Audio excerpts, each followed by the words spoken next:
Hey, what's up guys? I'm Shubhankar Dev from TechRuns Gadgets and welcome to another video. If you're facing any problem with Google Chrome, such as it's not opening on Windows 10, 8 or 7, or it's taking too much time to open, then this video is for you. Keep watching.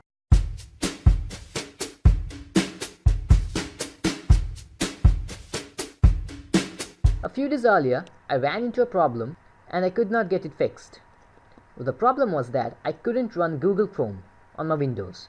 I did a little bit of research on my phone and I found out the solution. So what you need to do is just follow two simple steps.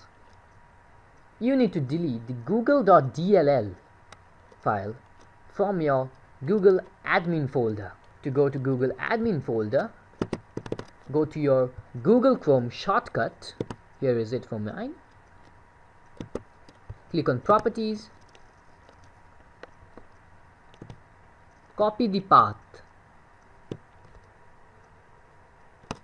copy,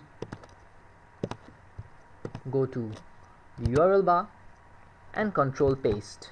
Now go to that file folder location.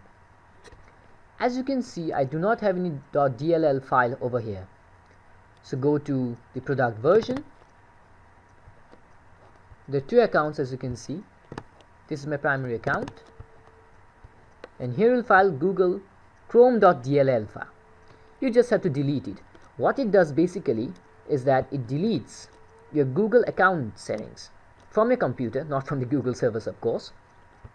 It will reset your Google Chrome, and when the next time you open it, it will work fine.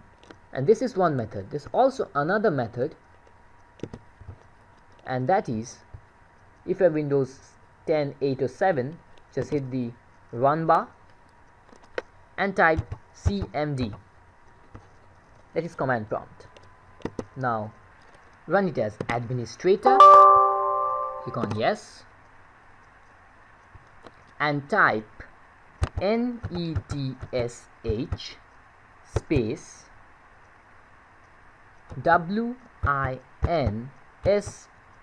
winsock, that's netsh winsock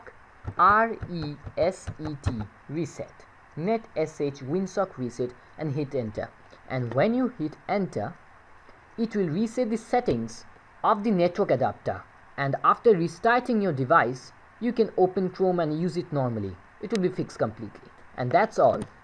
You can try this method and let me know in the comments below if this worked for you. And if you guys liked my video, please give it a thumbs up below and subscribe to my channel to see more helpful videos like this. Until then, goodbye. See you again in the next one.